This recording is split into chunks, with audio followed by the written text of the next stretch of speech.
Hi guys, share ko lang sa inyo itong bagong app na Metaverse. So, kaka-umpisa lang nito kahapon. Ngayon, pag nag-register ka dito, meron kang free 20 pesos and pwede mo siyang palaguin. Then, pwede mo siyang ma-withdraw kapag meron ka ng 300 pesos. No? So, later is magre-recharge ako dito. Ang gagawin mo lang dito guys, for example, yung may laman yung wallet mo. Tapos, magbabay ka lang. Ito, 10 pesos to. Tapos, click mong join. Ayan.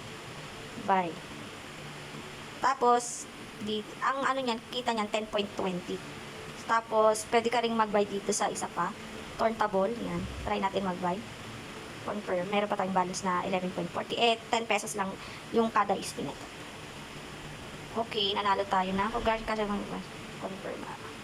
Yan, nanalo tayo guys. So, may 1 pesos na naman nadadagdag. Tapos bukas, madadagdagan na naman yan. So, try na natin mag-recharge dito, no? Magkano bang minimum recharge dito? Wait, check muna natin yung mga product nila. Okay.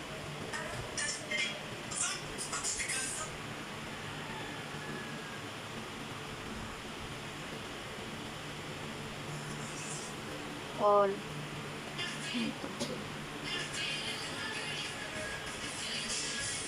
Bye. Price 107 issues. Issue price 1.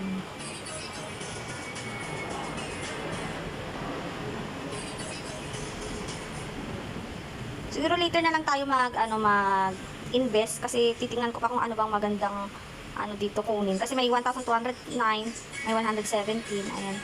Ayan yung mga products nila. Naalala nyo guys yung Pandora, gantong-ganto siya. Pero ito, iniba lang nila yung product nila. Ayan, mga zombie, mga kung ano-ano. So, mukhang tatagal naman to kasi maliit lang yung kitaan. Grabe guys, buhay pa rin yung Yokars, yung World AI, yung Jump Mining, yung Raw Arc. Ano pa ba yung mga Raw Arc, Plan B, Bus Oil, ayan, Prudential. Tapos bago naman, itong Sunshine Farm, di ko sure kung magpapa-withdraw sila sa May 10 kasi May 10 pa daw darating yung ating income. Yung daily income natin na 15 pesos. So, hindi na siguro ako aasa dyan. Yung Metaverse yan, bago lang yan. Tapos yung SIM, bago din yung Energy RE. So, ilalagay ko na lang sa pin comment section ko yung mga link ko na mga long-term company and mga new na app na pang long-term. So, ang nga pala guys, to inform you, no, mga companies yung aking binablog, pero long term siya.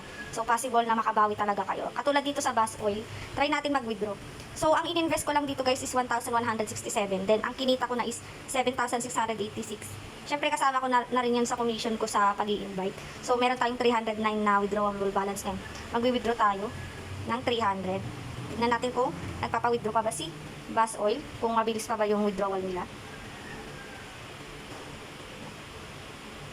So, ayun na, na siya guys. As you can see sa withdrawal record ko, initiate withdrawal. So, pag successfully ended na yan, ibig sabihin, papasok na siya sa ating Gcash. Pero hindi siya 300 pesos na buo, kasi may 4% siya na withdrawable fee. So, insert ko na lang dito sa video kung papasok ba yung aking withdraw. Then, kapag hindi pumasok guys, stop investing na dito sa Bus Oil.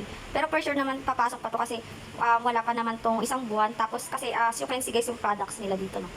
520. So, naka-lock in to, 51 days mo makukuha. So, yung SKC at saka yung Fidelity, katulad ng mga ganito, is bago matapos yung lock-in period, parang 2 days or 3 days before, hindi na sila nagpapa-withdraw, hindi na sila paying, di ba? So, siguro mga 50 days or 40 days na yung ganon yung Bus Oil. Ibig sabihin siguro hindi na sila magpapa-payment. Pero ito, ang for sure naman, tatagal naman to ng isang buwan at kalahati itong Bus Oil. So, yun lang guys. Thank you for watching and happy earnings. Bye!